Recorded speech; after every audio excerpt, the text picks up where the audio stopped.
o sentido do que a gente viu na parte do controle de constitucionalidade, concentrado especialmente no chamado controle de constitucionalidade por omissão, né? A chamada omissão inconstitucional, como nós vimos que o legislador denomina. Essa omissão inconstitucional, através da ação direta de inconstitucionalidade, está disciplinada pela Lei 9868, especialmente nos artigos 12A ao 12H. Né? Agora, nós vamos estudar o chamado mandado de injunção. O mandado de injunção não era conhecido no Brasil, veio a ser inserido na Constituição de 88, no artigo 5º, inciso 71, né? Que diz o seguinte, vamos ver aqui o que diz para a gente fazer uma análise da estrutura dele dentro da ordem jurídica. Conceder-se-á mandado de injunção sempre que a falta de norma regulamentadora torne inviável o exercício dos direitos e liberdades constitucionais. Quer dizer, aqui é para tornar efetivo o exercício dos direitos.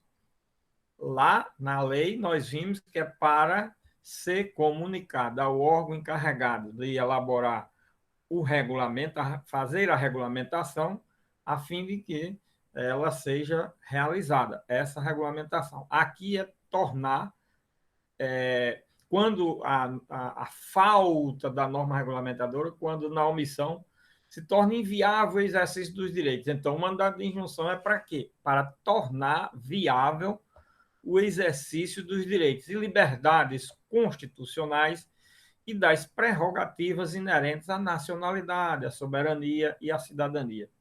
Então, além de prever a possibilidade do exercício dos direitos e liberdades constitucionais, né, ainda acrescenta as prerrogativas inerentes à nacionalidade, à soberania e à cidadania. Bom, o mandado de injunção, como nós estamos vendo aí, ele veio para tornar efetivo, tornar viável o exercício dos direitos e garantias previstos na Constituição, da forma como está elencada aí no inciso 71 do artigo 5º da Constituição Federal. E veio porque não era um instituto conhecido no Brasil, não se tinha informação, não se tinha trabalhado com esse instituto ainda.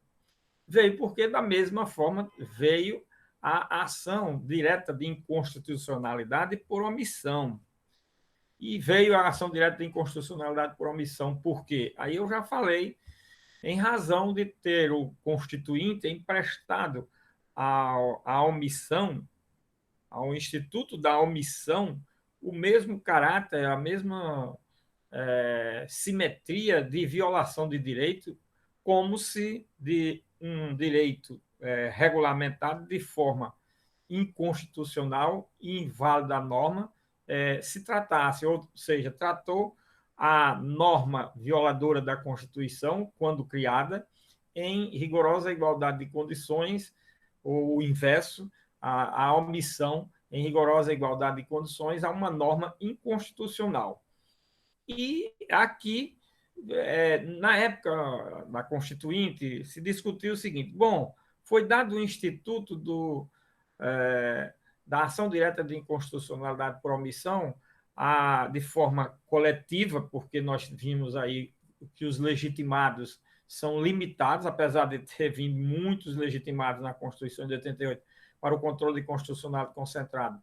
Não se tinha ainda, nem se tem nesse campo, uma ilimitada legitimidade, porque nós temos que vimos aqui que tem o poder público, a cidadania e representações de categorias, de classes, etc. Então, o que ficava? A questão dos direitos individuais e o cidadão, porque tem lá mover a ação direta de inconstitucionalidade por omissão, mas não se move essa ação. um direito está previsto na Constituição, não foi regulamentado, não se pode usufruir, não se pode tornar viável apenas por não se ter regulamentado, o que se faz? Aí, em razão disso, criou-se o mandado de injunção. O mandado de injunção, num primeiro momento, foi visto como uma espécie de ação, tipo um mandado de segurança, mas, no caso, só para atos de omissão, quando não fosse regulamentada a matéria, não é diferente do mandado de segurança, que é para atos, atos comissivos e atos omissivos também, pode ser, mas diante de caso concreto, que é diante da falta de uma regulamentação da norma. E foi dado o quê? Foi dado ao cidadão, foi dada à pessoa individualmente essa possibilidade de, através de um mandado de injunção, tornar viável o exercício de seus direitos e liberdades constitucionais. Esse que é o detalhe. Então, aqui é muito diferente. Tornar viável o exercício dos direitos é tornar efetivo. É a norma ter uma eficácia imediata já com a, a, a sua própria criação. Aqui, o que deixa transparecer a norma é isso. Primeiro, não dependeria de regulamentação. Segundo, em razão disso, teria alta aplicabilidade. Terceiro, era um direito assegurado a qualquer cidadão que tivesse o exercício de seus direitos e liberdades constitucionais inviabilizados por falta de regulamentação de um direito previsto na Constituição e deveria tornar efetivo, quer dizer, se realizar o direito, se concretizar, usufruir. Esse aqui é o sentido aqui de tornar viável o exercício desses direitos quando eles estão inviáveis por força dessa regulamentação. Então, aqui a diferença é muito grande com relação à finalidade e à efetividade do instrumento processual. O instrumento processual na ação direta de inconstitucionalidade nos casos de ato administrativo, até que tornar efetivo, no sentido de dar um prazo e não cumprir do prazo, se cumprir na forma de uma obrigação de fazer ou não fazer. Mas se for uma regulamentação legislativa, apenas se comunicar ao órgão incumbido da regulamentação, sempre o parlamento, né, a fim de que ele tome as medidas necessárias. Foi isso que a gente viu que está na Constituição e está na Lei 9868, que a lei só fez, nesse ponto, transcrever o que está na Constituição Federal. Aqui, não. É diferente.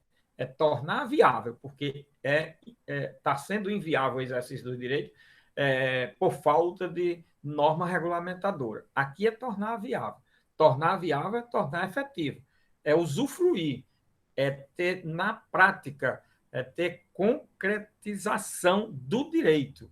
E isso é que faz a grande diferença entre um mandado de injunção e uma ação direta de inconstitucionalidade por omissão. Então, eu queria contextualizar essa situação aí. Aí você diz, mas professor, por que os dois institutos foram tratados de forma diferente? Bom, aqui o Instituto está no capítulo concernente aos direitos e garantias individuais e coletivas. Né? Como está nos direitos e garantias individuais e coletivas, essa garantia de direitos ela tem que ser efetiva. Tanto é que o parágrafo 1º aqui do artigo 5º, ele diz o seguinte: as normas definidoras dos direitos e garantias fundamentais, olha aqui, as normas definidoras dos direitos e garantias fundamentais têm aplicação imediata.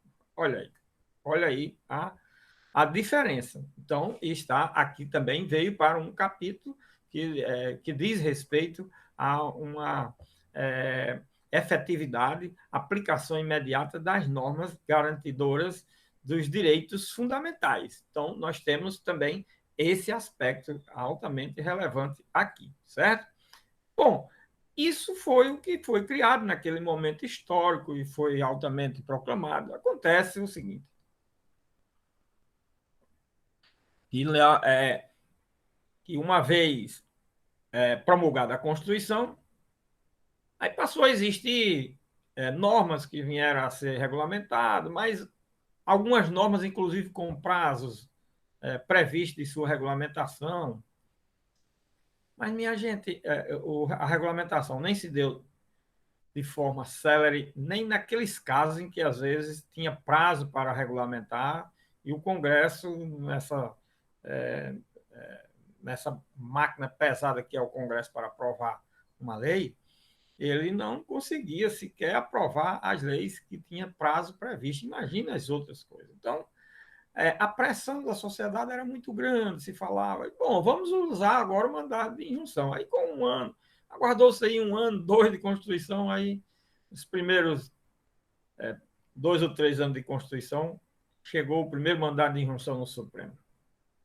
Eu vou fazer aqui uma pontuação qual foi a posição do Supremo no início, para poder depois a gente trabalhar o texto da lei. Certo? E aí, minha gente, num primeiro momento, o que é que disse o Supremo ao analisar o mandado de injunção? O primeiro mandado de injunção que foi ajuizado. Mandado de injunção é um instituto que depende de regulamentação e, por isso, não tem auto-aplicabilidade e o Supremo não pode se manifestar sobre a matéria. Veja aí as coisas como são. Isso foi uma frustração geral e uma reclamação. Não queiram saber a pressão da época. Olha, toda época tem suas nuances para que haja pressão dos poderes, tá vendo? O poder judiciário está sob pressão atualmente de outros assuntos, de outros temas, né? Pois é, naquela época tinha também esses, esse daí era um, tinha também seus temas, esse daí era um. E aí houve uma pesada crítica da doutrina, da imprensa, do chamado pressão social, da opinião pública aí, que se chama, denomina. Bom, aí o Supremo ficou caladinho, aí deixou passar mais um tempo.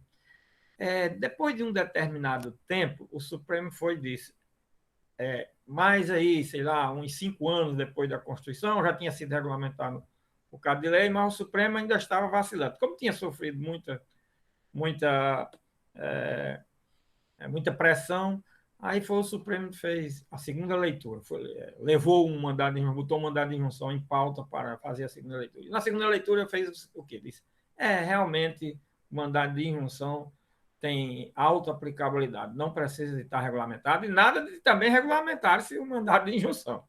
Essa pressão fazia-se contra o Supremo, mas também o parlamento não regulamentava. Porque se o parlamento funcionasse, também só era só ter. Falta regulamentar, então vamos regulamentar para poder ter. Não, também não regulamentava. Então, o Supremo foi, numa segunda leitura, foi disso. Realmente, o mandado de injunção tem alta aplicabilidade. Agora, como se trata da mesma forma que é uma ação direta de inconstitucionalidade por omissão, de regulamentar a matéria, então vamos tratar como a ação direta de inconstitucionalidade por omissão. A leitura que fez não foi a do dispositivo, foi a de outro dispositivo, que aplica-se a outra coisa, como se o parágrafo, o artigo 5º, inciso 71, não tivesse uma leitura a se fazer de forma a alcançar o seu real sentido e objetivo.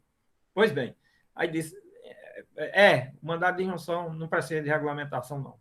Ele deve ser utilizado mais ou menos como mandado de segurança.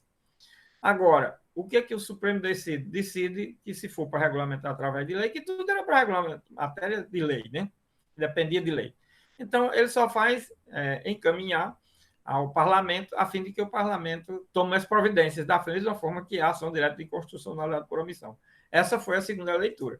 Foi uma leitura que, pelo menos, disse, olha, o mandado de injunção existe, já está, já pode ser utilizado. Agora, o Supremo só pode isso. Ora, como a ação direta de inconstitucionalidade por omissão, nós vimos que até hoje não alcançou seu objetivo, o mandado de injunção com esse resultado também não alcançou seu objetivo. Esse foi o segundo momento do julgamento do mandado de injunção. Então, veio uma terceira etapa. O mandado de injunção foi já aí mais de 5 anos de Constituição, mandado de injunção é efetivo e realmente não tem que depender de regulamentação e ele não se faz só para efeito de recomendar que sejam tomadas as providências necessárias como uma ação direta de inconstitucionalidade por omissão. Ele é o quê? Ele é para tornar efetivo. Então, o Supremo, no terceiro momento, foi isso. Olha, como ele é para tornar efetivo, o Supremo Tribunal Federal decide a inconstitucionalidade da omissão, declara essa inconstitucionalidade e o requerente do mandado de injunção vai ao juízo de seu local onde reside e requer, postula o cumprimento da decisão, como se fosse o cumprimento da decisão de obrigação de fazer e não fazer. Em que sentido? Não para mandar que o parlamento realizasse o ato. Dava um prazo, o Supremo dava um prazo, o parlamento não realizou, então você teria o quê? Que ia ao juízo para que o juízo agora fizesse aquilo de forma concreta que não foi feito através de regulamento. Requeresse ao juiz o exercício do direito. O Supremo fixaria alguns parâmetros e o juiz tornaria aqueles parâmetros efetivos diante do caso concreto que a ser tornado eficaz e produzir os seus efeitos. Foi esse terceiro momento. Nesse terceiro momento, o que se vislumbrou? Se vislumbrou que uma decisão no mandado de injunção estava sendo uma espécie de quê? Eu podia transformar isso num instituto coletivo. Por quê? Porque se eu estou mandando cumprir no juiz, então eu posso dizer que esta decisão judicial se estende a todas aquelas pessoas em situações rigorosamente idênticas e todas essas pessoas podem requerer esse mandado, executar esse mandado de injunção. Aí foi um quarto momento. Quando o Supremo fez isso no terceiro momento, aí veio um quarto momento em que ele transformou e emprestou ao mandado de injunção um sentido de ação coletiva. Ele dizia no mandado de injunção que reconhecia o direito, fixava alguns parâmetros para que aquele direito fosse tornado efetivo e não precisava das pessoas que tivessem situações idênticas ajuizar outros mandados de injunção. E veio mais uma ideia. Esse mandado de injunção pode ter um mandado de injunção individual requerido por uma pessoa, mas os efeitos da decisão podem se estender a outras pessoas que estejam em igualdade de situações. E, mais ainda disso, se alguma entidade representativa de uma determinada categoria, classe, o que for, requerer esse mandado de injunção, ele pode se está requerendo um mandado de injunção coletivo, e, nesse sentido, ele pode ser utilizado como forma de tornar a decisão com efeito erga omnes ou ultra partes, e, com isso, o mandado de injunção não precisa ser repetido no Supremo através de cada pessoa individualmente, e quem tiver em situações idênticas àquele que requereu o mandado de injunção pode executar esta decisão no local onde se encontra. Minha gente, nesse sentido, o Supremo terminou. Repare aí como é interessante essa evolução. Terminou evoluindo de uma forma que, no primeiro momento, negou a própria efetividade e eficácia do mandado de injunção, até alcançar uma etapa de reconhecer no mandado de injunção uma ação coletiva e os efeitos da decisão ser ultra partes ou erga omnes. Vejam que, mesmo quando requerido mandado de injunção de forma individual, e se algum ente representativo de alguma classe quisesse ajuizar, estaria ajuizando o mandado de injunção coletivo e não precisava de mais ninguém ajuizar. Olha a que ponto foi a jurisprudência, a evolução. Isso decorreu aí 10 anos, mais de 10 anos, para chegar a se pacificar esse ponto. Né? E nada do legislador regulamentar a matéria. Então, quando o Supremo alcançou esse patamar, aí foi que o Congresso Nacional, certo? Através da Lei 13.300, de 23 de junho de 2016, olha, somente agora em 2016, há 5 anos atrás, depois de 27 anos da Constituição, tá? 16 anos de 2000 para cá, mais de 88 a 2000. Então, nós temos aí 27 anos, né? A Constituição vai fazer 33 anos, né? 20, 20, 20, 20, 27 anos. 32, 33, 28, né? 28 anos. Depois de 28 anos é que o legislador veio regulamentar o mandado de injunção. Mas aí, como decorrido esse tempo já se tinha toda uma ideia, um posicionamento a respeito do mandado de injunção, diante da jurisprudência do Supremo, o legislador não se fez de rogado. Seguiu todos os passos do que o Supremo tinha alcançado como de mais eficiente forma de se entender e compreender o mandado de injunção. É por isso que esta lei é a que melhor regulamentou os institutos jurídicos processuais, talvez, após a Constituição de 88. Nós vamos ver agora que essa lei 11.000 não, pessoal, 13.300, é a lei 13.300. Desculpa aí se eu falei anteriormente 11. 13.300 de 23 de junho de 2016. Então, essa lei disciplina o processo e o julgamento dos mandados de injunção individual e coletivo e dá outras providências. Olha aí que coisa fantástica. Quando o legislador, quando a norma prevista no inciso 71 da Constituição, do artigo 5º, foi lida no primeiro momento por todos os doutrinadores, por todos aqueles que fizeram a interpretação da Constituição antes do Supremo se pronunciar, ou mesmo depois que o Supremo se pronunciando, sempre se tinha o mandado de injunção como uma ação individual, utilizada por quem tivesse o seu direito subjetivo violado. Né? Pois bem, a evolução da jurisprudência conduziu a que o mandado de injunção poderia ser também coletivo. Olha,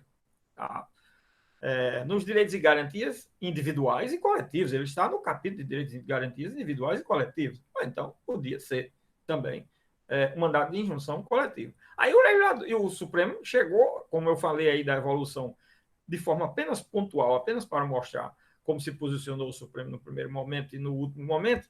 Então, o legislador aproveitou todo aquele avanço que o Supremo havia feito em relação ao sentido e compreensão do Instituto e a forma que deveria ser trabalhado o Instituto. E aí, olha, veio uma lei já dizendo que ela regulamenta, disciplina o mandado de injunção individual e coletivo e dá outras providências. E aqui é o que nós vamos trabalhar agora. Mandado de injunção, vou falar logo, ele tem uma aparência e uma estrutura mais ou menos como um mandado de segurança, tendo outra finalidade. Né? O grande diferencial é quanto ao seu objeto, quanto à questão dos legitimados, principalmente quando se trata do mandado de injunção coletivo, não é? Mas a estrutura é mais ou menos como se fosse o mandado de segurança, do que diz respeito principalmente aos procedimentos, certo? Prazos, tipo de legitimado passivo e vai por aí afora. Bom, aí no artigo 1º desta lei 13.300, Esta lei disciplina o processo e o julgamento dos mandados de injunção individual e coletivo, nos termos do inciso 71 do artigo 15 da Constituição Federal. Tá vendo? Então, aqui está o quê? Dizendo, aqui já está indicando o instituto. Olha, sempre o legislador trabalha com essa ideia. Indicar qual o tipo de demanda a lei está disciplinando, que tipo de matéria ela está regulamentando, disciplinando, tratando, né? Então, essa lei disciplina o processo. Então, o processo, a demanda, a espécie de demanda, o processo, a ação de mandado de injunção individual e coletivo, na forma dos termos do artigo do inciso 71 do artigo 5º da Constituição. Então, no artigo 1º, nós temos o tipo de instrumento. Quais? São dois: mandado de injunção individual, mandado de injunção coletivo. Tá certo? Agora, no artigo 2º, conceder-se a mandado de injunção sempre que a falta total ou parcial de norma regulamentadora torne inviável o exercício dos direitos e liberdades constitucionais e das prerrogativas inerentes à nacionalidade, à soberania e à cidadania. O que é que nós temos nesse artigo 2º? Nós temos nesse artigo 2º aquilo que está afirmado lá no artigo 5º, inciso 71 da Constituição Federal, que é o quê? O mandado de injunção se prestar a suprir a falta ou a falta de regulamentação total ou parcial da norma regulamentadora, total ou parcial da norma regulamentadora, aquilo que está dito e que a gente explicou que era total e parcial no que diz respeito à ação direta de inconstitucionalidade por omissão. Explicamos o que é uma omissão total e uma omissão parcial. Está explicado lá na ação direta de inconstitucionalidade por omissão. Aqui fica reafirmado tudo aquilo que eu falei com relação à omissão total ou parcial da norma regulamentadora, que torna inviável, aí se torna inviável se essa falta de regulamentação está tornando inviável o exercício dos direitos, o mandado de injunção vem para suprir essa omissão no sentido de tornar viável o exercício desses direitos. E tornar viável, repito aqui, tornar efetivo, ter concretude, se usufruir do direito. E não só mandar que se regulamente. Não é só isso. Aqui é para tornar efetivo mesmo. É ter eficácia a decisão e, em razão da sua eficácia, produzir os efeitos que dela deve produzir. Não só no que tange a comunicação para as providências necessárias, mas sim para que haja concretude do direito. Então, nós temos aí o quê? O artigo 2º. Olha, no artigo 1º, nós temos o tipo de instrumento, ou os tipos de instrumento de mandado de injunção. No artigo 2º, nós temos o chamado objeto do mandado de injunção. Olha aí o objeto, como é importante. Olha a estrutura dos institutos jurídicos, trabalhando sempre naquele sentido. Que tipo de demanda está se trabalhando? O objeto. Aí depois nós vamos ver a questão da legitimidade e a forma que nós vamos ver aqui. Então, conceder-se ao mandado de injunção sempre que na falta total ou parcial de norma regulamentadora torna inviável. Essa parte é importante. Torna inviável o exercício dos direitos e liberdades constitucionais. Então, o mandado de injunção vai tornar o quê? Viável. E considera-se parcial a regulamentação quando forem insuficientes as normas editadas pelo órgão legislador competente. Aqui o legislador deu até um conceito sucinto, mas indicando exatamente quando se trata de regulamentação parcial, que eu já expliquei lá, que às vezes essas regulamentações parciais elas vêm em dispositivos de lei que às vezes não trata sobre a matéria e de forma incompleta, fala do assunto como forma de se aprovar essa matéria, aquela lei no Congresso Nacional, e aí termina sendo pior do que não tivesse colocado o dispositivo regulamentado parcialmente. Então, nós já vimos isso, explicamos, e aqui volta à tona a mesma matéria. Então, minha gente, nós temos aqui no artigo 2º o que se chama de objeto do mandado de injunção, tá certo? Então, é importante para a gente já ir entendendo o sentido das normas voltado para quê? Aí vem em seguida o artigo 3º, que cuida de quê? dos sujeitos, da legitimidade, são legitimados para o mandado de injunção como impetrantes as pessoas naturais ou jurídicas que se afirmam titulares dos direitos. Minha gente, se nós estamos falando de legitimado que se afirma titular do direito, seja uma pessoa natural, seja uma pessoa física, seja uma pessoa jurídica, uma empresa, uma sociedade, uma associação, mas que está invocando o seu direito, nós estamos diante de mandado de injunção individual. Então, aqui é a legitimidade do mandado de injunção individual. Aí diz dos seus direitos, das liberdades, prerrogativas, referido no artigo 2º, e como impetrado, quem? Quem é o impetrado? Quem é o legitimado passivo aí? Olha, o poder, o órgão ou a autoridade. Olha, o poder legislativo, o poder executivo, o poder judiciário, o órgão, que é um órgão, vamos citar o exemplo da universidade. A Universidade Federal do Rio Grande do Norte é uma entidade. Que é o órgão é a reitoria, é o reitor, órgão é o Departamento de Direito Público, Departamento de Direito Privado, é a Coordenadoria de Direito, pronto. Esses são órgãos, tá certo? Ou a autoridade, o chefe do departamento, da coordenação, o reitor da universidade, são as autoridades com atribuição para editar norma regulamentadora. Bom, eu citei o exemplo da universidade, mas quem tem atribuição para regulamentar a matéria é sempre o parlamento, é sempre um poder. Quando é o parlamento, também é órgão. Mas pode ser, eu já falei disso aqui com relação à ação direta de inconstitucionalidade por omissão, pode ser o presidente da República, pode ser o ministro de Estado, que precisa regulamentar a matéria em razão de previsão constitucional, que para poder se exercer aquele determinado direito, é preciso que haja regulamentação. E quando não é uma regulamentação por lei, é preciso que o constituinte diga expressamente qual é a autoridade competente e incumbida de regulamentar essa matéria. É o que tem nos casos excepcionais. Sempre a matéria é regulamentada, a matéria constitucional é regulamentada sempre pelo parlamento. Eventualmente, excepcionalmente, nos casos autorizados pela Constituição, pode ser o presidente da República, o ministro de Estado, ou entre outra órgão ou entidade que a Constituição venha a prever. Eu acho que isso eu não explico mais essas coisas assim, porque nós estamos trabalhando com institutos jurídicos administrativos, certo? E eu espero que vocês tenham já bem um bom entendimento, tenha visto isso, regulamentos sobre matéria de regulamento, por exemplo, sobre autoridade, órgão, poder, essas coisas todas, entidade, lá em direito administrativo que tem que se ver. Estou aqui só já valendo dos conhecimentos que vocês têm sobre a matéria, tá certo?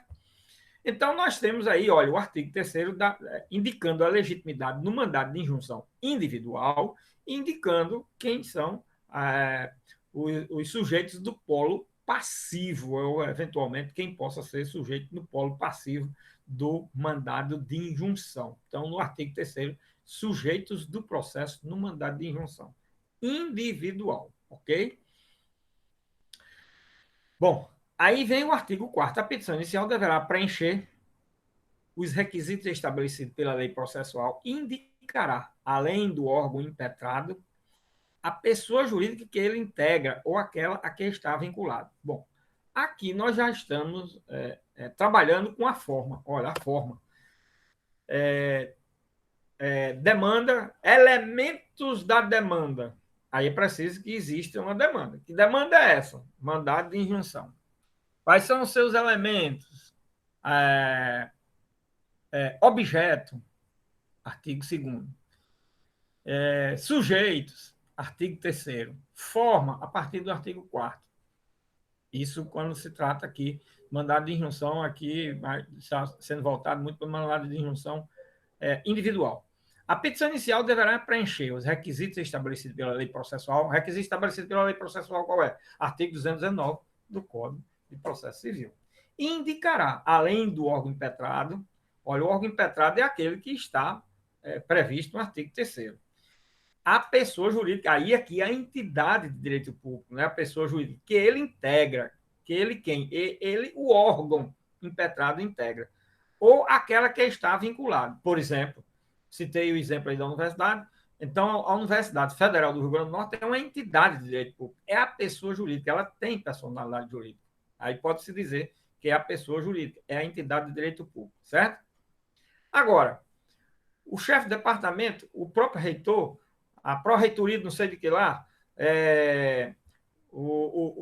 a chefia da coordenação do centro, não sei de que lá, tudo isso é o quê? É órgão ou autoridade. Então, além do órgão autoridade indicado, é também a pessoa jurídica de direito público que tem personalidade jurídica. Precisa vir indicado na petição inicial. Por quê? Porque nós vamos ver aqui na frente, certo, que a autoridade é notificada para prestar informações e a entidade de direito público para integrar a demanda. E aí nós vamos ver que essa forma, esse formato, esse modelo é igual, idêntico ao do mandado de segurança. Olha aí, quanto a forma é mais ou menos o que está no mandado de segurança, tá vendo? Quando não for transmitido por meio eletrônico a petição inicial, se o processo não for eletrônico, aí, se ele for físico, terá que apresentar tantas vezes quanto foram os impetrados. Isso é no processo físico. Como o processo hoje praticamente está se tornando todo eletrônico, lógico que esse parágrafo primeiro ele termina sendo uma norma de transição, né? E com o tempo ela vai perder totalmente a eficácia prática da sua validade,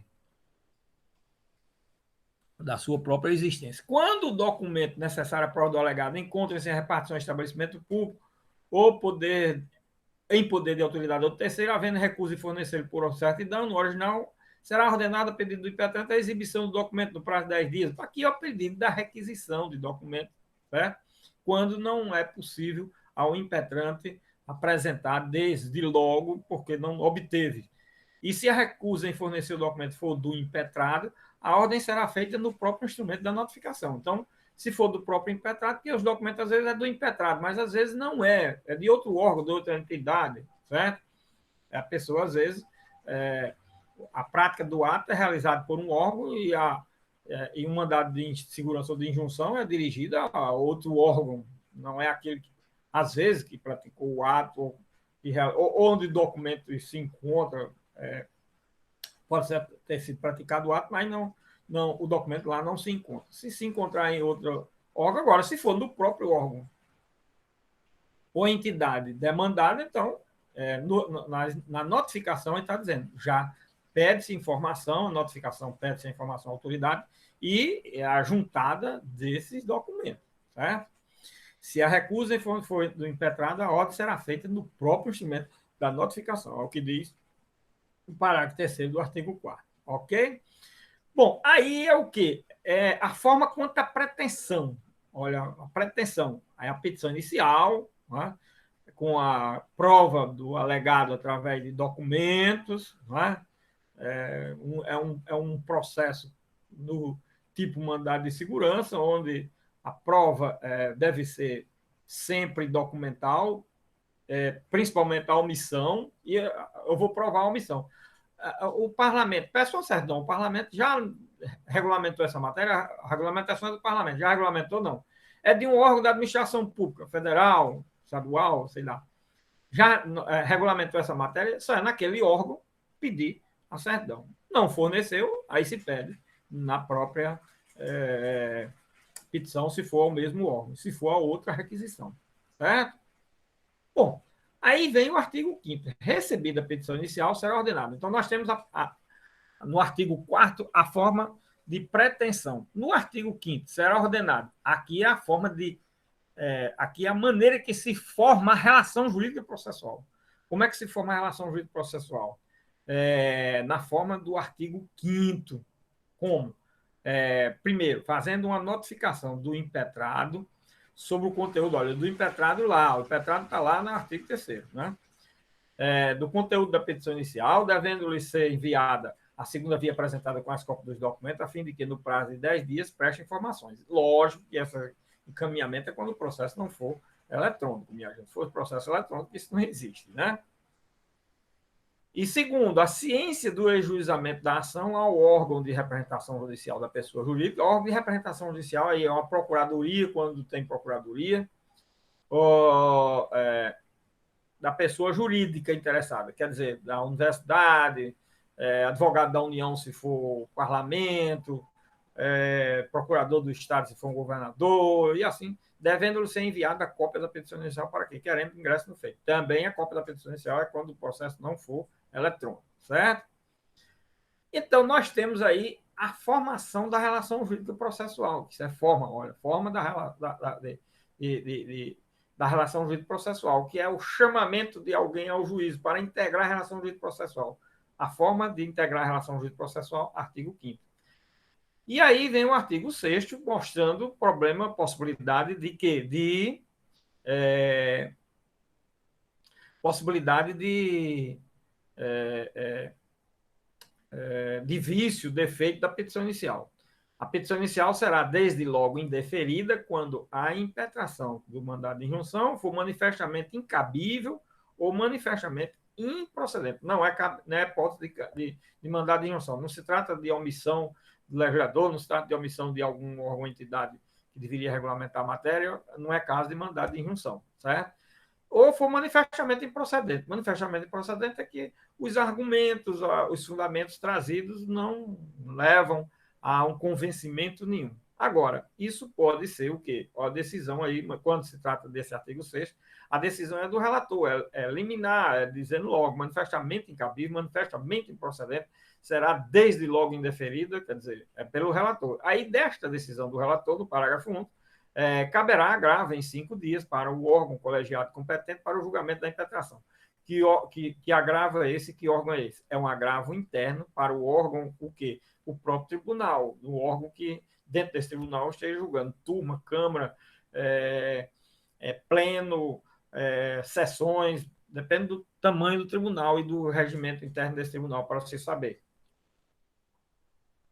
qual a competência do órgão encarregado. Então, o relator decide monocraticamente e cabe dessa decisão um agravo interno aí, tá certo? No prazo de 5 dias. Esse é um problema porque aqui na lei, como o prazo do agravo interno é de 5 dias,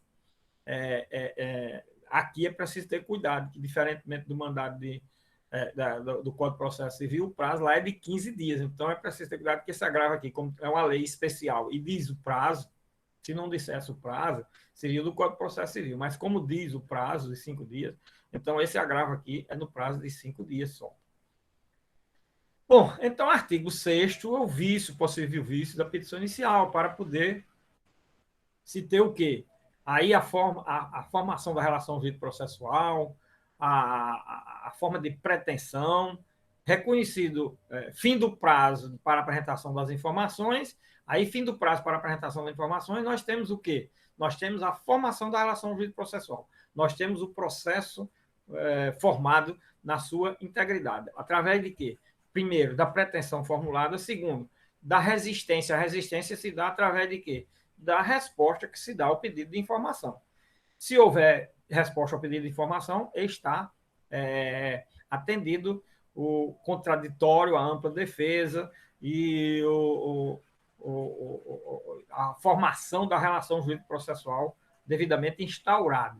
Fim do prazo para apresentação das informações, será ouvido o Ministério Público, aí, que opinará em 10 dias, após o que, com ou sem parecer, os autos serão conclusos para a decisão. E aí já estamos aqui no artigo 7º, na fase de julgamento.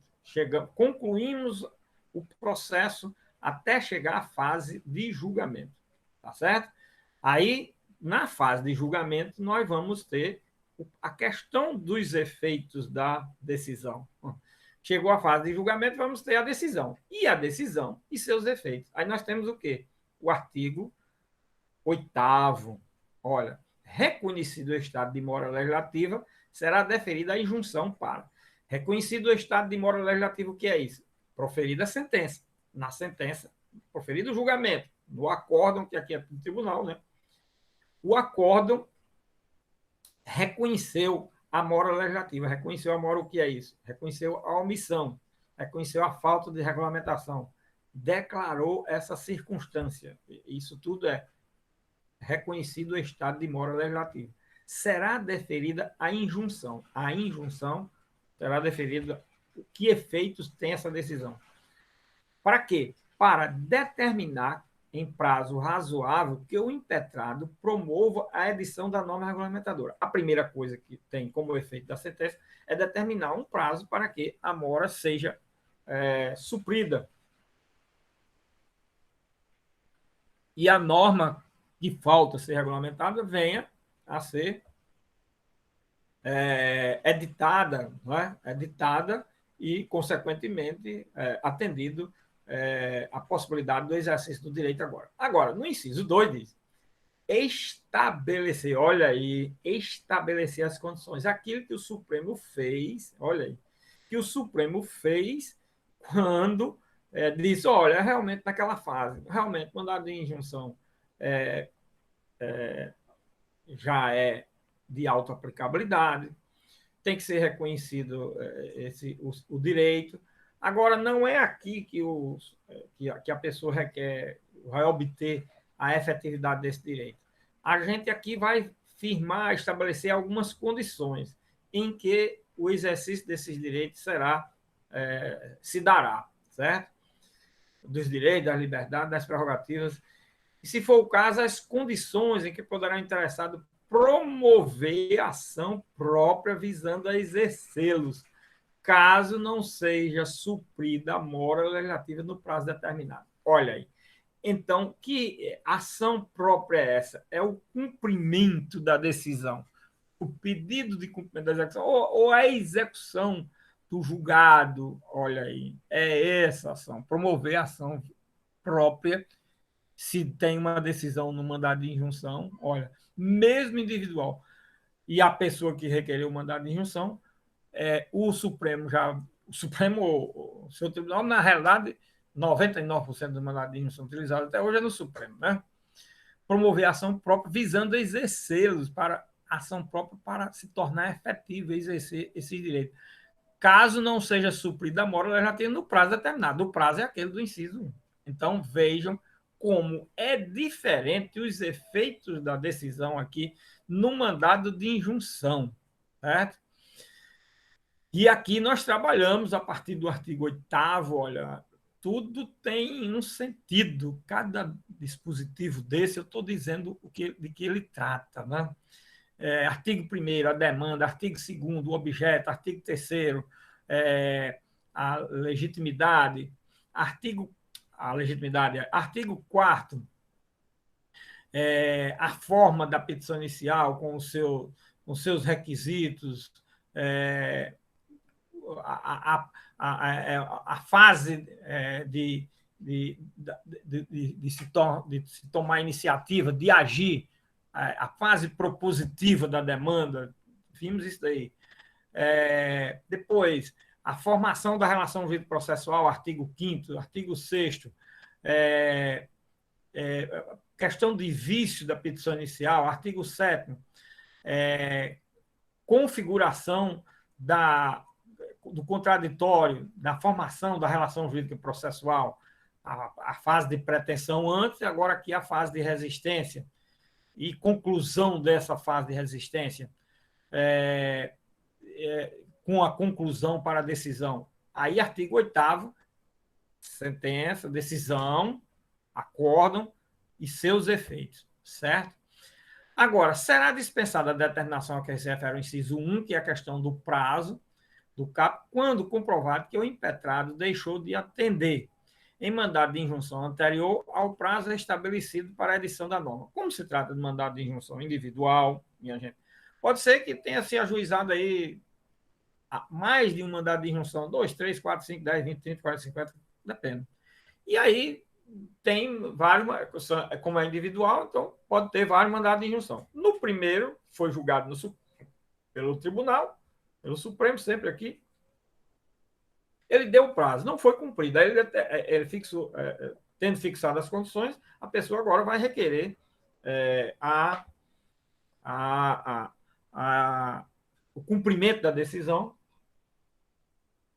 no juízo competente. Olha, aqui volta aquele tema do artigo 98 do Código do Consumidor que a gente estudou, certo? Olha como é interessante aqui, certo?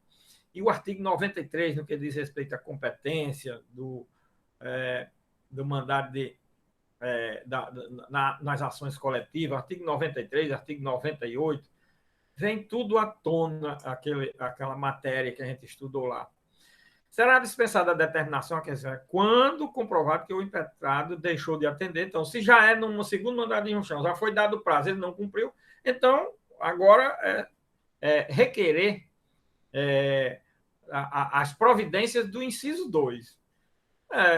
Aí você já diz, olha, e o próprio Supremo, quando decide, o tribunal, já se tiver elementos que indique, comprove que não houve o cumprimento já de mandado de injunção anterior, ele já diz que não deve mais tomar as providências do inciso 1, certo?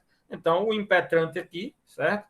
Deve informar esse dado, esses elementos, para que na decisão já venha essa informação, para que não precise mais da providência do inciso 1. Só vai se tomar a providência do inciso 2, que é tornar efetivo. Primeiro, o tribunal que decide, no caso sempre o Supremo Tribunal Federal, vai ser exatamente com relação aos com relação às condições que deverão ser fixadas. E, em seguida, a parte que requerer o mandado de injunção vai requerer o cumprimento da sentença lá no juízo onde ele tem residência, domicílio, onde mora, etc, etc. Certo? Muito bem. Aí vem o artigo 9º, que continua a trabalhar com a sentença e seus efeitos, mesmo em se tratando de mandado de injunção individual. Mandado de injunção individual, artigo 8º, artigo 9º, continua.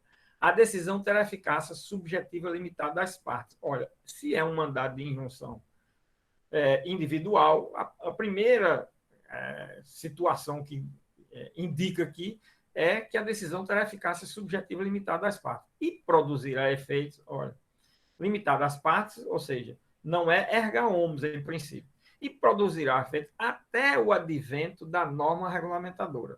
Quer dizer, se você obteve um mandado de injunção e vai usufruir seu direito será usufruído nas condições impostas pelo mandado de injunção até o dia em que a matéria vier a ser regulamentada. Regulamentou a matéria, desapareceu a coisa julgada do mandado de injunção. Você vai estar agora se beneficiar, vou logo adiantar aqui, mais na frente tem mais coisas sobre isso, se beneficiar do mandado de injunção só até o dia que a matéria é regulamentada. Mas eu vinha usufruindo de um direito, professor, que era melhor do que da forma como foi regulamentado. Acabou. Dali por diante você não tem mais direito a usufruir o que foi regulamentado na decisão. Vai ser o que vai ser regulamentado pelo órgão competente. É assim que se trabalha com relação aos efeitos da decisão nesse sentido, certo? E será subjetivo. Agora, poderá ser conferido, aí é o órgão julgador quem confere.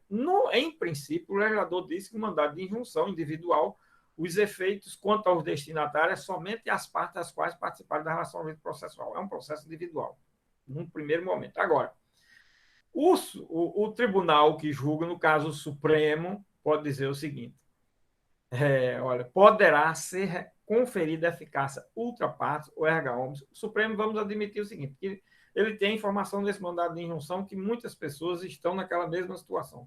Pode ser que seja um mandado de injunção com poucas pessoas, poucos beneficiários, ou só aquele beneficiário, por uma circunstância qualquer da vida, vai ser subjetiva, vai ser limitado à parte. Agora, ele sabe que vai ter uma quantidade de pessoas muito grandes naquela mesma situação. Aí ele poderá fazer o quê? Conferir eficácia ultrapartes. Olha, aquilo que era intrapartes, entre as partes, pode ser ultrapartes ou erga omnes. A decisão, mesmo num mandado de injunção individual, certo? Quando isso for inerente ou indispensável ao exercício do direito, da liberdade ou da prerrogativa objeto da impetração. Bom, esse daqui, na realidade, é o seguinte: quando se trata de o exercício inerente ao indispensável, ao exercício do direito, da liberdade ou da prerrogativa objeto da impetração. Esse direito tem que ser, só pode ser destinado a todos, ou ao grupo, categoria ou classe, que é outra parte, nesse sentido, né? Grupo, categoria ou parte, ou a todos. Se for dessa forma, todo mundo poder usufruir do mesmo direito, certo? Então, principalmente no que diz respeito às liberdades, às prerrogativas objeto da impetração, das garantias constitucionais. Então, ele, desde logo, já reconhece a eficácia ultra partes erga omnes. Aí a própria decisão individual poderá ser conferida esses efeitos ultra partes erga omnes. Esse é um detalhe que pode ser trabalhado no mandado de injunção individual. Em princípio, os efeitos da decisão do mandado de injunção individual não é ultra partes nem erga omnes. É preciso que o órgão jurisdicional indique, tome a decisão nesse sentido, diante do caso que se apresenta quando o próprio legislador diz, quando isso for inerente ou indispensável ao exercício do direito, da liberdade ou da prerrogativa objeto da impetração, a quem? A outras pessoas, a outros sujeitos que deverão ser beneficiados com essa decisão também. Estão vendo aí o detalhe, como é interessante? E aí, no parágrafo 2º, transitado em julgado a decisão, seus efeitos poderão ser estendidos aos casos análogos por decisão monocrática do relator. Bom, só depois de transitado em julgado é que começou a aparecer pessoas dizendo, olha, eu também estou nessa situação, aos casos análogos, eu tenho essa mesma situação. Então, aí não precisa mais de levar a julgamento, nem precisa de impetrar outro mandado de injunção. É só dizer para que o relator tome essa providência do parágrafo 1º. Transitada em julgada a decisão, seus efeitos poderão ser estendidos aos casos análogos por decisão monocrática do relator. Olha aí. Porque pode ser que essa notícia só venha depois. Então, essa possibilidade do parágrafo 1º, às vezes, não consta da decisão do mandado de injunção, certo? Se não consta, a decisão tem eficácia subjetiva limitada às partes, certo? Agora, pode ser que outras pessoas tenham situações iguais. Então, se tiver outras pessoas em situação análoga, vai requer ao relator e ele requer no mandado de injunção e o próprio relator, independentemente de levar novo julgamento o pedido e de ser através de outro mandado de injunção, pode estender esses efeitos a esses outros sujeitos, certo? O indeferimento do pedido por insuficiência de prova. Bom, aqui é um efeito da decisão quando ela é julgado, o pedido indeferido, julgado improcedente, por insuficiência de prova. Não impede a renovação da impetração fundada em outros elementos probatórios.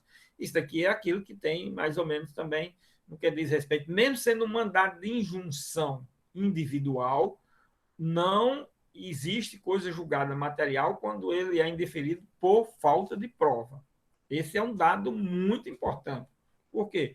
Porque a jurisprudência, na sua maioria, apesar de alguns julgados em sentido contrário, ela nega o caráter de coisa julgada formal ao processo individual, em regra, certo? Quando é julgado por falta de prova. Aqui ele está dando, o legislador, a um processo individual, a possibilidade de renovação da impetração fundada em outros elementos probatórios, quando por falta de prova, certo? Bom, em seguida vem o artigo 10, que diz o seguinte: sem prejuízo dos efeitos já produzidos, a decisão poderá ser revista. Que é o seguinte: essa coisa julgada do mandado de injunção, muitas das vezes, ela se dá nas chamadas relações jurídicas continuadas. O que é essas relações jurídicas continuadas, professor? Vou citar um exemplo que vocês já ouviram 200 mil vezes nas aulas. Quando se trata de uma pensão alimentícia, é uma relação jurídica continuada. Quando se trata de pagamento de aluguéis, é uma relação jurídica continuada, certo? Quando se trata de um tributo mensalmente pago, é uma relação jurídica continuada. Ora, nessas relações jurídicas continuadas, o que é que tem sempre... há uma dificuldade, às vezes, de se entender, explicar e se compreender os efeitos de uma decisão nessas situações. E aí, por isso que nessas situações sempre existe a história da modificação da coisa julgada. Se fala sempre assim, modificação da coisa julgada, quando há modificação da situação fática, certo? Nessas relações jurídicas continuadas. É o caso aqui do mandado de injunção, que é sempre uma relação jurídica continuada. Um direito que eu obtenho, vou ficar usufruindo mensalmente, sei lá, um direito patrimonial. Aí, o que é que diz? Sem prejuízo dos efeitos já produzidos até aquela data, a decisão poderá ser revista a pedido de qualquer interessado, quando qualquer interessado está dizendo aqui, quando for autor ou quando for o réu, certo? Quando for demandante, quando for demandado, quando for requerente, quando for autoridade coatora, autoridade administrativa. Quando sobrevierem relevantes modificações das circunstâncias de fato ou de direito. Olha aí, das circunstâncias de fato ou de direito. Certo? Modificou o direito sobre essa matéria, houve uma modificação fática. Isso não é mais assim com relação a essa situação jurídica, agora é outra. Aí pode haver uma revisão do mandado de injunção, minha gente. E aí, havendo essa revisão, pode ser pelo interessado, porque as situações fáticas que mudaram estão lhe prejudicando, não estão mais não está sendo mais alcançado o direito que foi concedido, ou pode ser pela própria autoridade, porque indica que uma nova situação, em razão da mudança na legislação, da mudança da ordem jurídica, da situação fática, levou a que o DEPUP não pudesse mais responder à demanda na forma que havia aquele julgamento. Tem que ser revisto para tal, adaptar a essa nova situação. O parágrafo único diz que essa ação de revisão, observaram do que couber, o procedimento estabelecido nesta lei. É uma ação de revisão, é como se fosse uma ação de. Uma ação. Como é de. Não é de. É como se fosse, mas não é a ação rescisória, certo? É uma ação de revisão, da mesma forma que existe a ação de revisão em matéria de pensão alimentícia, certo?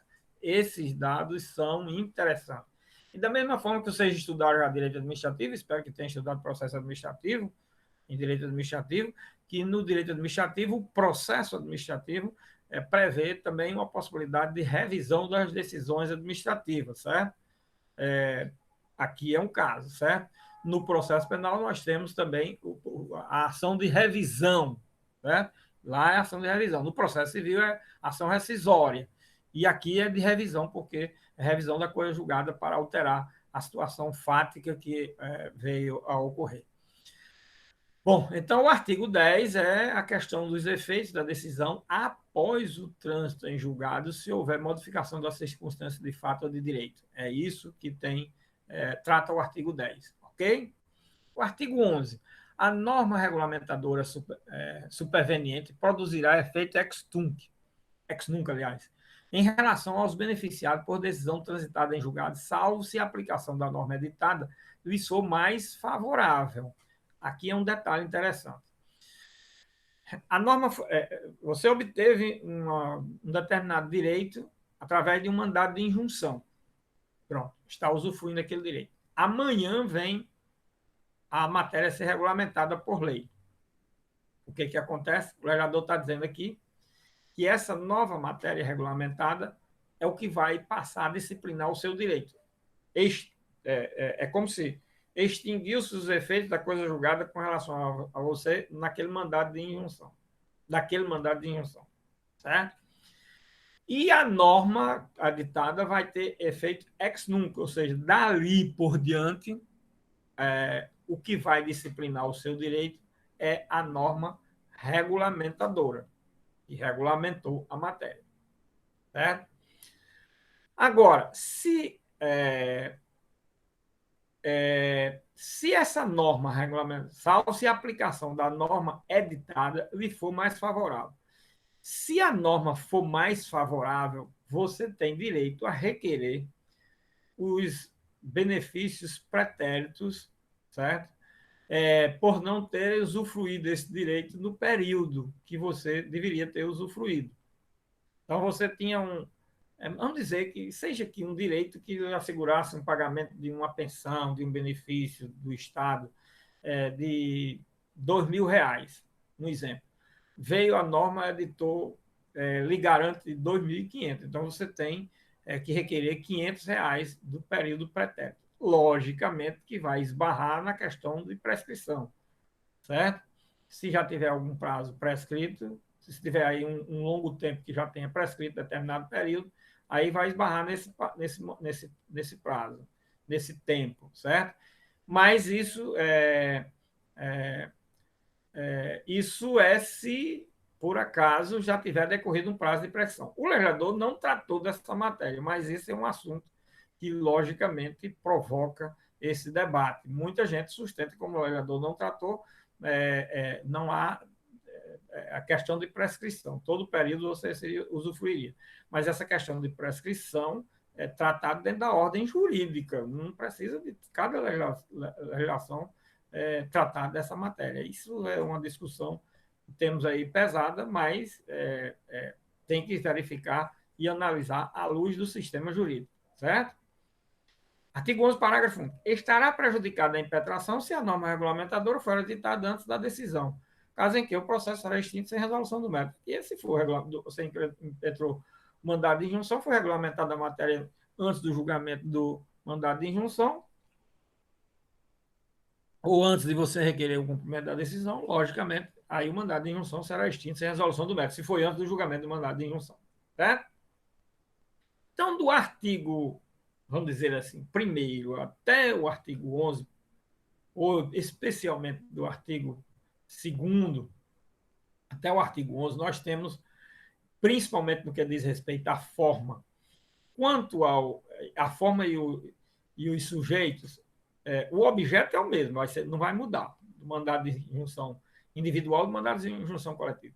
Mas do artigo 3º até o artigo 11, cuida dos sujeitos e dos efeitos, dos sujeitos e da forma, além dos efeitos da decisão, em mandado de injunção individual. Tá certo? Em mandado de injunção individual. Certo? Agora, nós vamos trabalhar com o artigo 12. E o artigo 12 diz o seguinte: o mandado de injunção coletivo pode ser promovido. E nós estamos trabalhando agora, olha, com mandado de injunção coletivo. Mandado de injunção coletivo. No mandado de injunção coletivo, o que é que nós temos? Primeiro, o objeto. Qual é o objeto do mandado de injunção coletivo? É aquele mesmo objeto do mandado de injunção individual. Qual, professor? Aquele regulamentado, disciplinado, previsto, numerado no artigo 2º desta lei, que também está no inciso 71 do artigo 5º da Constituição Federal. Então, o objeto é o mesmo. Por isso que aqui no artigo 12 começa a trabalhar o quê? O sujeito. Dizendo o quê? Pode ser promovido por quem? E o sujeito ativo. Sujeito ativo. Então, quem são os legitimados do mandado de injunção coletiva? Primeiro, o Ministério Público, quando a tutela requerida foi especialmente relevante para a defesa da ordem jurídica, do regime democrático ou dos interesses sociais ou individuais indisponíveis. Então, aqui um detalhe: o legislador já trabalhou uma questão de pertinência temática, certo? O Ministério Público não pode ser legitimado em qualquer mandado de injunção. Não. Quando a tutela requerida foi especialmente relevante para a defesa da ordem jurídica, do regime democrático ou dos interesses sociais ou individuais indisponíveis. São conceitos muito vagos, é verdade. Mas eles estão também na Constituição Federal, que é o papel, o fim, o objetivo do Ministério Público. Lá no artigo 127, a gente viu isso, está desse jeito lá. Certo? Então, aquilo que o Ministério Público pode, no artigo 127, ser legitimado, ele pode, no mandado de injunção, também atuar. Não é aquela história do Ministério Público ser legitimado para o mandado de injunção de forma indiscriminada. Não. É preciso que o Supremo aqui, no mandado de injunção ou outro tribunal que seja competente nesse mandado de injunção, analise essa questão da pertinência temática. Se o Ministério Público pode ser legitimado nessa espécie de demanda. Por quê? Porque eu preciso verificar se estamos diante de um caso em que o Ministério Público realmente está trabalhando com a defesa da ordem jurídica, do regime democrático e dos interesses sociais individuais indisponíveis. Por quê? Porque se não for desse jeito, não é um mandato em interesses e direitos individuais, particulares, o Ministério Público já não tem legitimidade, certo? Até porque o próprio autor tem essa legitimidade, porque tem um mandado de injunção individual. Por isso que o legislador aqui, com relação, nós vamos ver, com relação aos legitimados no mandado de segurança de injunção coletivo, ele foi altamente bem cuidadoso em dar legitimidade, mas sem que isso implicasse ou indicasse uma amplitude sem limite dessa legitimidade. No inciso 2, por partido político com representação no Congresso Nacional para assegurar, olha aqui, para assegurar, a finalidade da legitimidade é muito importante, para assegurar o exercício de direitos, liberdades e prerrogativas de seus integrantes, dos integrantes de quem? Do partido político. Ou com exercício de direitos, liberdades e prerrogativas relacionadas à finalidade partidária. Quer dizer, o partido não está obtendo determinado fim, objetivo nas suas finalidades partidárias, aí pode entrar com mandado de injunção, certo? Então, por partido político, em favor dos seus integrantes, quem integra o partido político, quem é filiado ao partido político, ou com a finalidade dos objetivos partidários. Professor, onde é que os seus objetivos partidários? No Estatuto do Partido Político tem o seu objeto. A finalidade partidária aqui é sempre poder trabalhar o objeto para o qual foi criado e tem a finalidade aquele partido político. Isso, levando a sério a questão do partido político. No Brasil, a bagunça é tão grande que a gente vê aí todo mundo, todo dia, em cada partido, os partidos fazendo coligações. Imagina, fazer coligações. Coligações é um antipartido, é um criação do partido político, porque você tem o partido, depois esses partidos, independentemente dos seus objetivos, se reúna qualquer um, não existe afinidade nenhuma com o programa, não se exige isso. Se exige que resolva-se numa convenção que vai ser que vai formar uma coligação, um partido AB. Agora, esse partido pode ser de direita, de esquerda, de centro, de tudo. Pode ter os objetos do estatuto totalmente distintos, diferentes da finalidade. Não tem problema.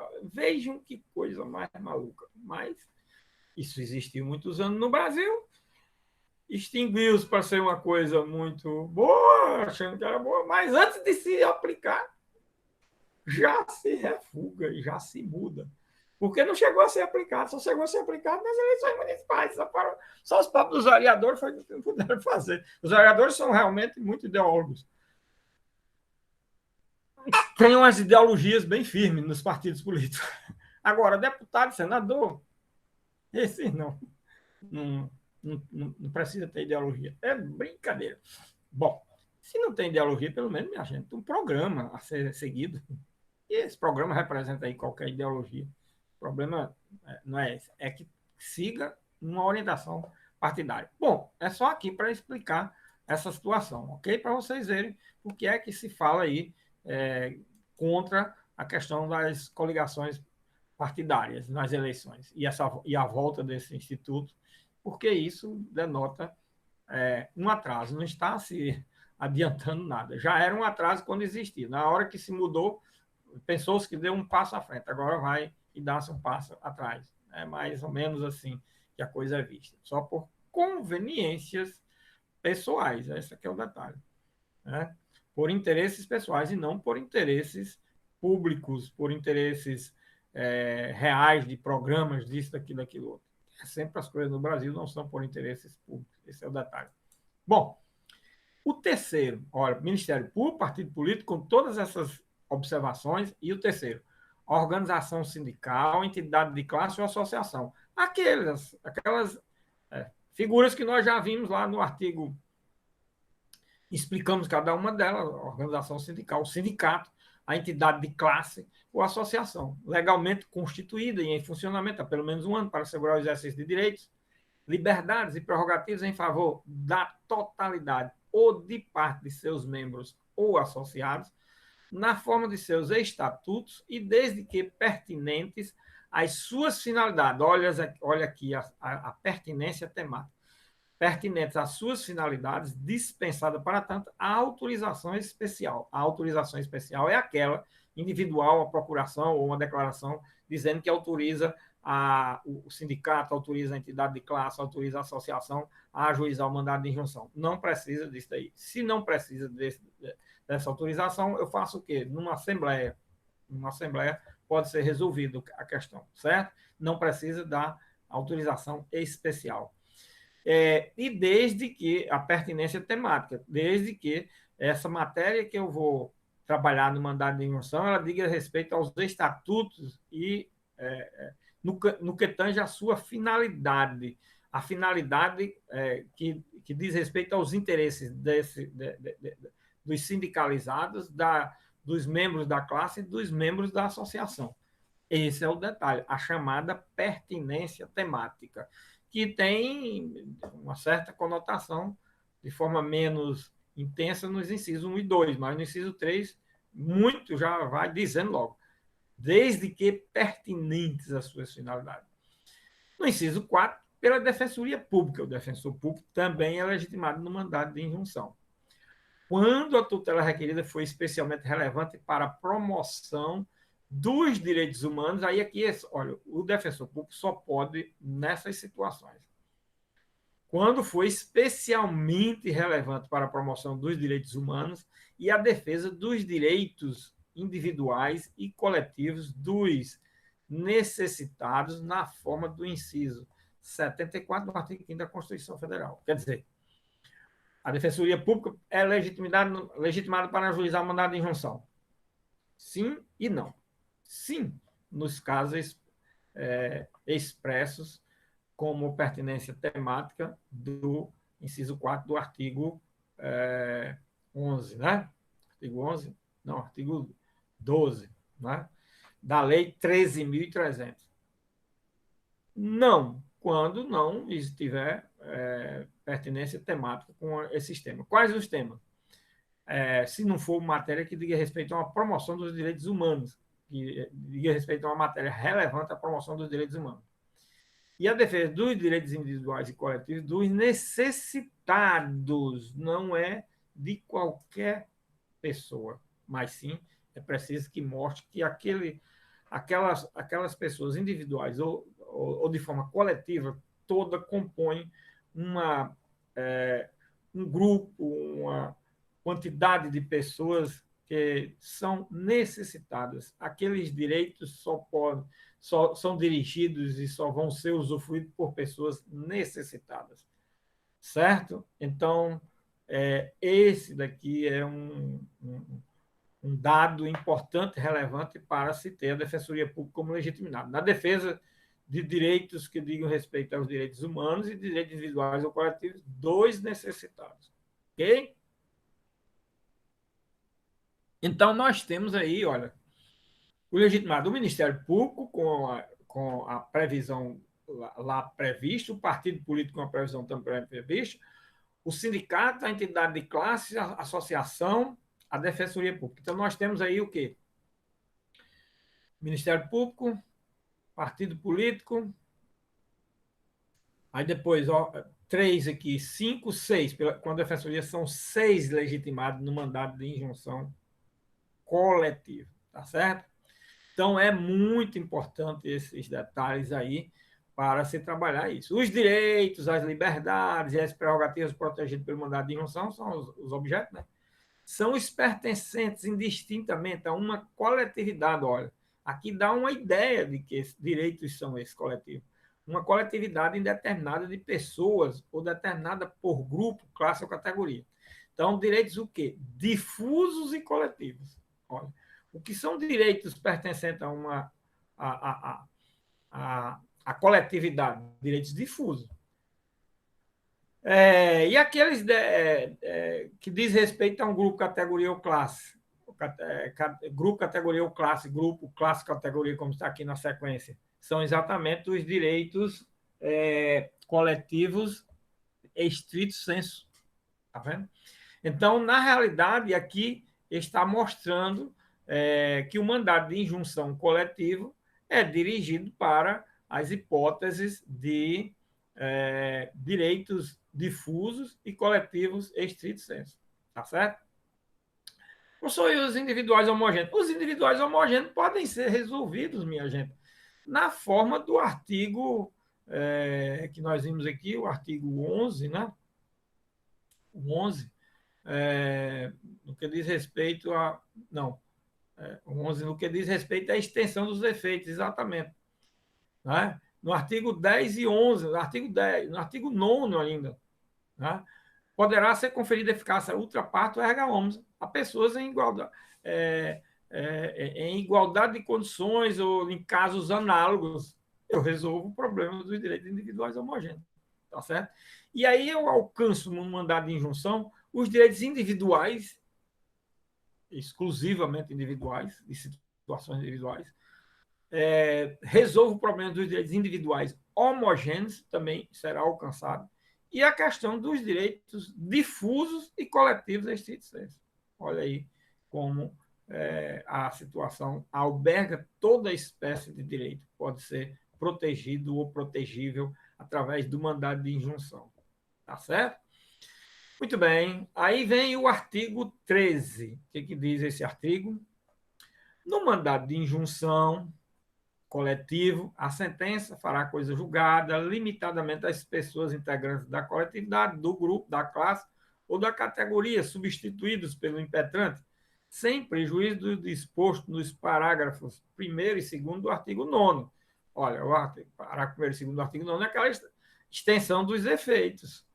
Os efeitos, primeiro, ultraparte, quando se trata do individual, e interparte, intraparte. E ultraparte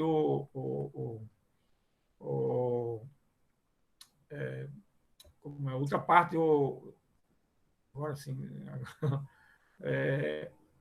enganchou aqui a Erga palavra. omnes.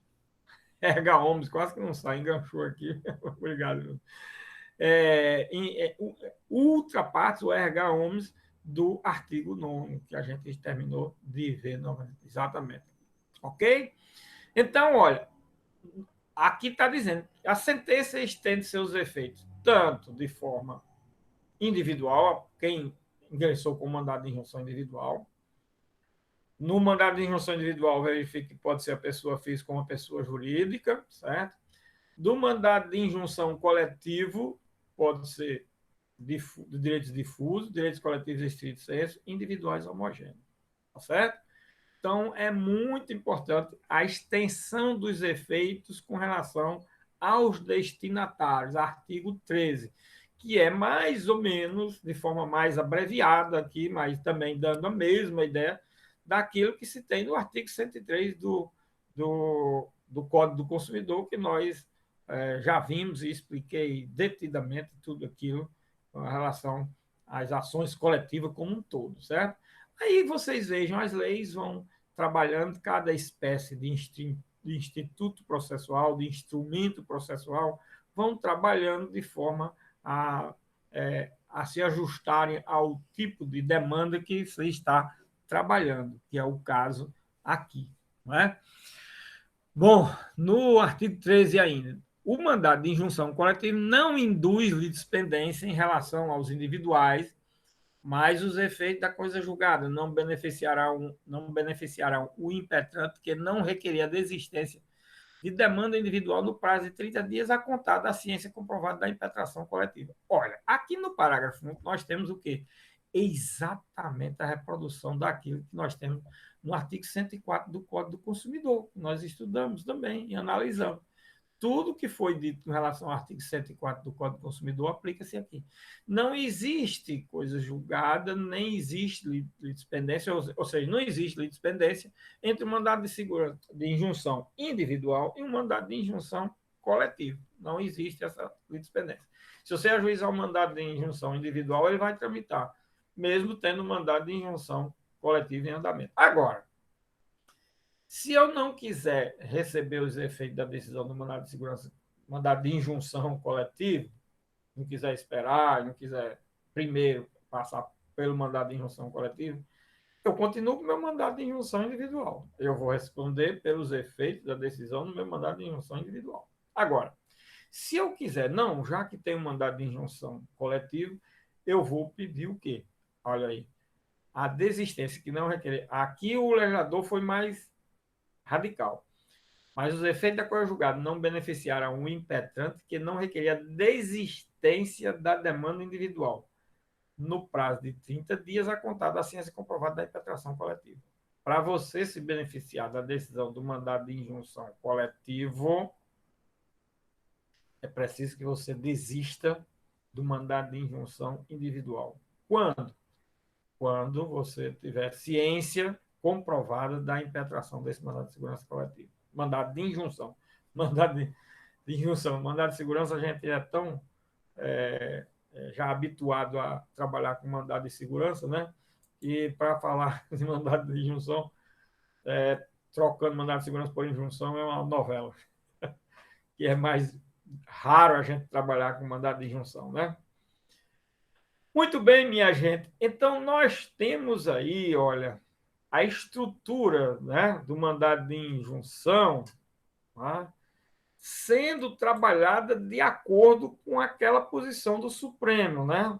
Eu falei quando ele culminou lá. Logicamente que eu não expliquei nada do que o Supremo, da forma como o Supremo decidiu, porque eu só fiz pontuar, porque tudo aquilo que eu iria falar lá como o Supremo decidiu, iria, logicamente, ter que repetir aqui na, na, na lei, mas aí eu não quis trabalhar isso porque a gente ia ver tudo na lei. Na lei eu ia explicando, como fui explicando e vem explicando. Ainda tem aqui o artigo 14. Esse artigo 14 diz: aplicam-se subsidiariamente ao mandado de injunção as normas do mandado de segurança, disciplinado pela Lei 12.016, que é a Lei do Mandado de Segurança, foi regulamentado através da Lei 12.016, de 7 de agosto de 2009, e do Código de Processo Civil, instituído pela Lei 5.869, 73. Bom, e pela Lei 13.105, de 16 de março de 2015, observado disposto em seus artigos 1045 e 1046. Por que aqui fala dos dois Códigos de Processo Civil? Porque essa lei é de junho de 2016. Então, o Código de Processo Civil novo estava começando a entrar em vigor, e para não dizer que, para não haver choque de interpretação no uso da lei de mandado de injunção, dizendo, quando o mandado de injunção foi ditado, regulamentado, o Código de Processo Civil de 73 já tinha sido revogado, e essa matéria teria que ser trabalhada de acordo com o Código de Processo Civil de 73, e agora não pode mais. Não, aí o legislador foi e disse, olha, pode ser aplicado o Código de 73 e pode ser aplicado o Código de 2015, que entrou em vigor em 2016. Por quê? Porque não deve existir incompatibilidade, principalmente no que diz respeito aos artigos 1045 e 46, que diz exatamente a questão do tempo, dos prazos, dos processos, que tem ressalva, que não tem. Esses artigos trabalham com normas de transitórias, tá certo? De direito transitórios, e manda-se aplicar exatamente essas normas de direito transitório do novo Código de Processo Civil. É exatamente isso que trabalha esses artigos 1045 e 1046. Bom, aqui, olha, nós vamos exatamente fechando, são 14 artigos, 15, o que o 15º artigo diz. Esta lei entra em vigor na data de sua publicação. Pronto. Que foi exatamente aí, em 23 de junho de 2016. Tá certo?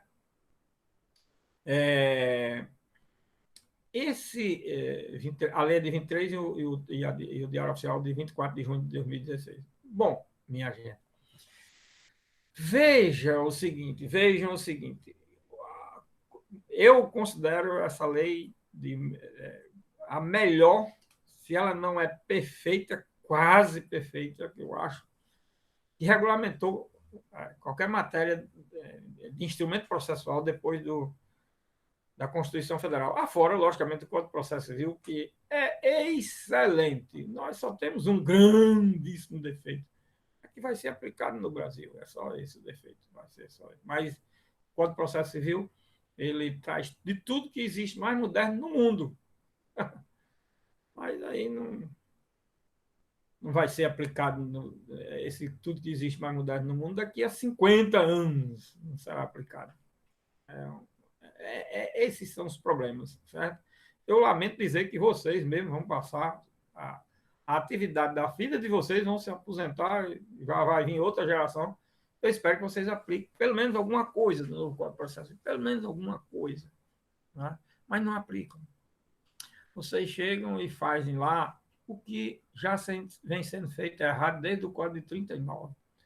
É assim que eu vi na minha vida inteira, né? E quando inventaram de dizer, vou só dar um exemplo como é interessante. Eu, antes de ser juiz, eu fui promotor. Quando eu cheguei nas comarcas, todo o inventário, só um exemplo, eram dezenas de situações que eu me deparei, mas só dá um exemplo. Todo inventário era aberto vista ao Ministério Público. E não existe isso. Inventário onde tem maiores e capazes, o Ministério Público não tem que falar. Isso na ordem jurídica desde o Código 39. Mas abriam vista. E todo Ministério Público botavam NO, nada a opor. Isso eram os pareceres do Ministério Público. NO, nada a opor. Só botava isso e pronto. E ficava todo escrivão botava. Quando eu cheguei no Ministério Público, fui para a primeira comarca que fui, aí chegou um inventário. Olhei o inventário para cima e para baixo, só vi pessoas maiores, capazes. Eu disse, olha, aí botei lá uma cota que aquele inventário não tinha que abrir vista para o Ministério Público, e todo inventário que tivesse maiores e capazes, não tivesse menores e algum incapaz, precisava mais abrir vista ao Ministério Público, para não estar perdendo tempo. Amigo, o escrivão levou o caso ao juiz, o juiz ficou assombrado. Mas, ixi, Maria, e aí? Tem isso?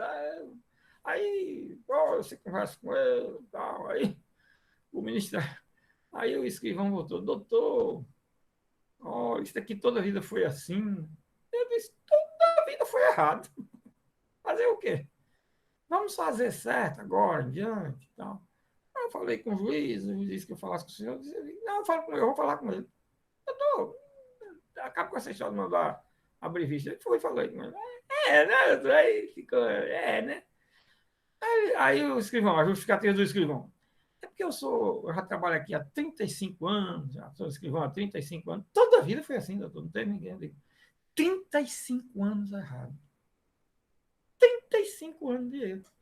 É mesmo, doutor? Aí, logicamente, que é mesmo assim, como quem diz. Rapaz, quer dizer que só o senhor está certo na vida. Não, não sou eu. Qualquer um que lê, conheça a ordem jurídica. Agora é que ninguém conhece. Esse aqui é o dilema. A gente leva para os promotores, eles dizem, exatamente, eles não querem ter trabalho nem de dizer isso, de explicar. Como ele bota o NO, nada ao pôr. Eu não, se um processo desse vem, eu teria que olhar tudo. Eu teria que ter um trabalho. Ou seja, um trabalho de quê? Um trabalho inócuo, sem sentido, sem. Não, eu não vou chegar e você traz. Peraí, NO, nada ao pôr. Não, eu teria que olhar, olha, como eu fui olhar todinho para chegar à conclusão de que eu não tenho que me manifestar. Imagina. É assim. E aí, quando não se tem conhecimento, segurança do conhecimento do Instituto Jurídico, aí a gente aceita um escrivão chegar a dizer que tem 35 anos, 30, 40. Meu pai, meus avós foram dono de cartório e era assim. Pois é, meus pais, meus avós já morreram. Se estiver vivo, assumir desculpa, os que morreram, perdão. Mas todos fizeram errado. Agora, não fizeram errado, porque o escrivão não tem obrigação de saber disso, não. Quem tem a obrigação de saber disso é juiz e promotor. Esse que se forma em direito e trabalha no processo. O escrivão vai fazer o que o juiz e o promotor, o que o promotor sugere, se o juiz atender ou não atender, é o que ele vai fazer, o que o juiz determina. Pronto, acabou. É isso. Agora, aí, nossa, qualquer coisa que chegava, doutor, isso daqui pode, pode tudo, vou fazendo. Quando não puder, eu digo. Mas você fica sendo aquela pessoa, o diferente, o único que sabe. Você fica. Aí não se quer ser isso, né? Aí vai ser o quê? eu vou ser, o Maria vai com as outras. Eu prefiro ser o Maria vai com as outras. Eu prefiro ser o gado tangido. Do jeito que vão tangendo o gado, eu vou levando. Pronto. Aí, como se faz assim? Quando se faz assim, aí, pronto. Não muda. Por isso que eu estou dizendo. Eu lamento dizer, gostaria que vocês chegassem e mudassem as coisas. Tá? Mas não. Aqui o Tribunal de Justiça do Rio Grande do Norte ainda faz até hoje. Todo o processo de qualquer espécie ele bota para vista ao Ministério Público. E o Ministério Público, em dezena, até em mandado de segurança, diz: eu não tenho, o Ministério Público não tem nenhum interesse nessa matéria, tendo em vista que não se trata de assunto que diga respeito às hipóteses que o Ministério diz isso constantemente. E outros despachos, outros. E o tribunal continua mandando do mesmo jeito. Isso estava certo? Não. Está errado desde quando? Desde que quando começou. Não sei quando começou, há 20, 30, 40, 50, 100 anos, desde que começou está errado. Nunca teve na ordem jurídica isso. Pois é, são essas coisas que existem, minha gente, que é muito incômodo, chato. As pessoas acham isso é uma coisa. Quando eu vejo, agora eu vejo de forma diferente. Eu vejo como forma de aperfeiçoar. Você veja, não precisa do Ministério Público passar isso na mão do Ministério Público, o processo dá uma celeridade, não precisa dessa burocracia, não precisa. Mas se quer o quê? Se quer que tanja o gado de acordo com a vereda que ele anda todo dia. Embora seja mais distante, eu não vou botar esse gado para ir por aqui, porque ele vai se rebelar, eu não vou conseguir. Aí eu vou caminhar mais 2, 10 quilômetros, mas vou pelo mesmo caminho. Então, fazer o quê? É assim o mundo ainda. E no direito, nossa senhora. Nossa senhora. Ora, quantas vezes eu vi de decisões, ou mesmo na posição do Ministério Público, quem foi que disse, quem foi que fez assim, Barro? Barro tem uma mania de saber fazer umas coisas diferentes. Nada de diferente. É fazer de acordo com a lei. Só isso. Agora, fazer de acordo com a lei se tornou diferente. O diferente é fazer de acordo com a lei. E, por exemplo, aí sobre, às vezes, as decisões do Supremo que se critica, como não se critica tudo, porque as decisões do Supremo elas são criticadas não pela sua, por ser correta, certa, ou elas são criticadas porque fere o interesse de cada um, é outra coisa. Não por ser correta ou incorreta, certa ou incerta, não. Então, como ela não é analisada à luz da ordem jurídica, mas sim do interesse de cada um, ou da vontade de cada um, ou do querer de cada um, então não tem uma decisão do Supremo que presta. Mas tem muitas decisões do Supremo que prestam. Tem muitas decisões que não prestam, que não são jurídicas, não analisam a ordem jurídica. Tem. E daí? E tem muitas que não têm nada a ver com a ordem jurídica também. Certo? Mas é preciso que se separe o joio do trigo. Não é eu achar, porque não é essa a decisão que eu queria, não é essa, não é por isso. É pela ordem jurídica, pelos fatos, pelo direito existente. Existente. Tá certo? Muito bem, minha gente. Então, olha, com esse tema a gente fecha bem o raciocínio, e agora acredito que fica bem mais fácil de entender a questão da ação direta de inconstitucionalidade por omissão e o mandado de injunção e como é que esse sistema se fecha, como é que ele se completa, certo? Na próxima aula, nós vamos trabalhar o mandado de segurança coletivo, né? Mais especificamente o mandado de segurança coletivo, falar alguns aspectos do mandado de segurança e mais dirigido ao mandado de segurança coletivo, que são 2 artigos da lei do mandado de segurança coletivo, e que essa própria lei aqui fala já do novo texto da lei do mandado de segurança, né? A lei do mandado de segurança que não é mais a lei 1533, eu passei minha vida trabalhando com essa lei, né? Aí agora em 2009, ainda não me acostumei. É a lei 12.016. Ainda não me acostumei com essa lei.